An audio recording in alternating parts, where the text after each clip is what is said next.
Good early day, Backroadians. Deborah the Bee back with another video from the Backroads 2. I thought I'd do just a fluff video today because I'm getting ready to hit the road again.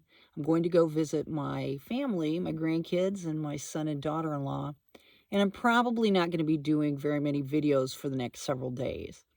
My main objective is to really get into fitness for the next, well, something like 4 days before I get out of here. The weather's going to be very moderate, and this is my last days of this solitude and this experience, of which I'm very grateful to have been able to have. So I thought I'd talk about the different hats that we wear in our lives.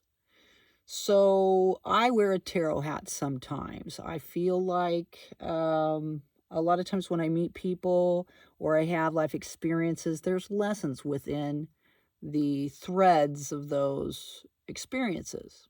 Like I think that each one of those experiences is another thread in the masterpiece, the tapestry that is your life, however colorful or gray that it might be. I also wear the hat of a mom. I got to speak with my son yesterday. He has started a business and it's starting to take off. It's a creative outlet for him, and he had someone that tried to take advantage of him.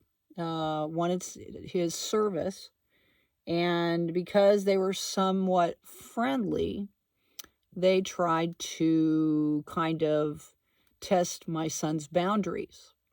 And my son was very stoic and put his foot down and said, absolutely not, and said no. And during the conversation with my son, he was quite proud of himself because a lot of times people can't say no to another.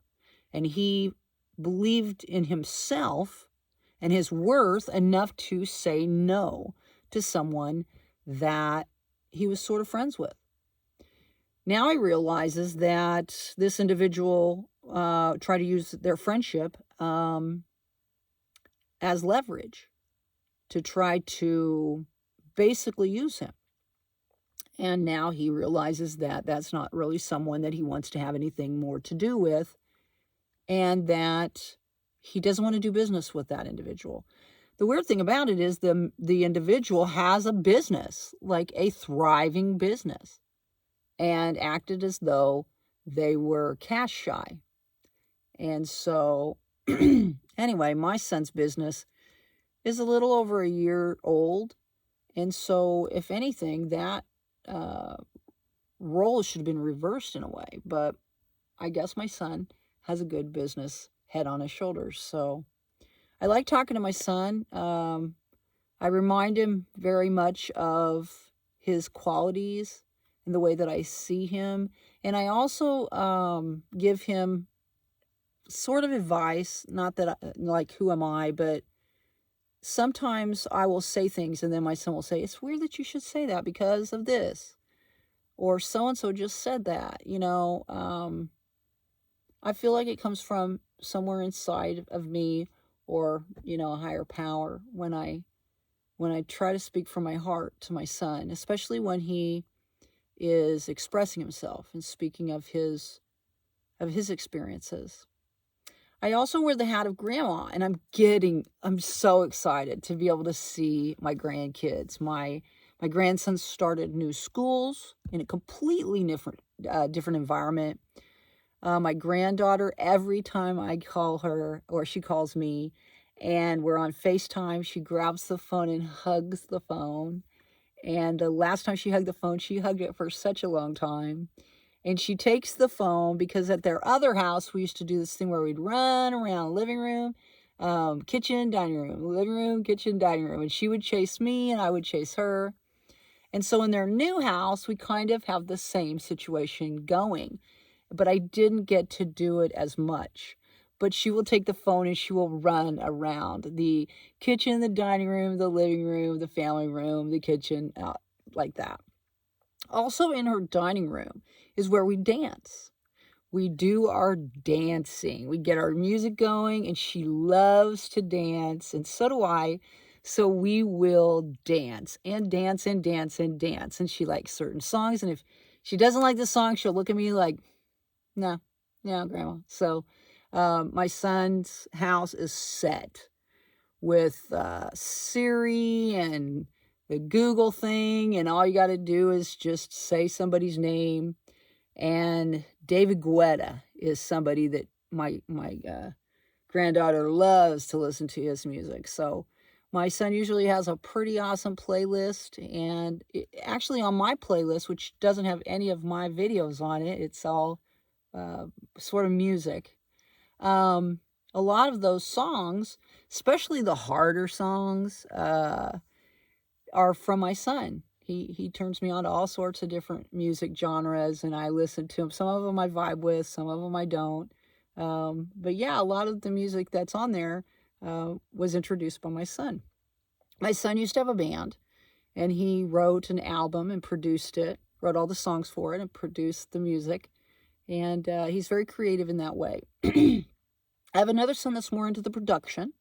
He's always educating himself in production techniques and using beatboxes and all the different technologies that are available electronically. And then my youngest son is a rapper. He's very lyrical. And so he can kind of do the Rabbit Eminem, whatever, that movie that Eminem did of his life. He can kind of rap with anybody. He's just can come up with a lyric off the top of his head. He's a very intelligent man. So anyway, I don't see him as much. And my other son, I don't see him hardly at all, the middle son. But I'm looking forward to traveling to see my grandchildren specifically. I can't wait to spend time with them. I just love it, and I'm going to be there for a little while, so I'm also going to do some exploring in their neck of the woods, kind of solo, and kind of I look at some things. Now, my son has stated that he wants to take me to a 3D aura photographer, and so I think we're going to do that. It has to do with the chakra system and also reading your aura, and I'm kind of interested to see what they see when they take this photography. I think that this type of photography actually initiated from photographing energetic fields of plant life. So that's really interesting how it all was developed within a laboratory and then expanded into the energetic field that surrounds us as well. Also, I found through my research that oftentimes blockages within the energetic field can be detected, and those are health-related areas that you kind of need to focus on. So in a sense, scientifically and health-wise, I look forward to seeing if I do have any energetic blocks within my energetic field, or my aura, as they say. So kind of interesting. We'll see how that goes. And then after that, I'm going to take several days to just relax in a different environment, a little bit more luxurious than the environment that I've been in here of late. Even though I really love nature, I can see myself living off grid or up in a cabin in the mountains, that type of thing. Very primitive. I used to watch this thing called Frontier House on PBS. And they would go out and live like the frontier people did. And I always thought I could do that. Some of the chicks would be smuggling in makeup and stuff. I'm just like, why? But yeah, I love primitive camping. I think that at some point, if the shite hits the fan, a lot of people would be better off if they had this type of skill, So anyway, get out there and spread those little pieces of peace out there in the world. It's super important. And I hope that you've liked this fluff video today. I just thought I'd do one because, like I said, I'm not sure if I'm going to be doing any more for a little while. And I just thought I would express. I hope things are going great for you. Thank you all that have subscribed. Thank you all that give thumbs ups and comment. And thank you all that come by and just to see what's going on.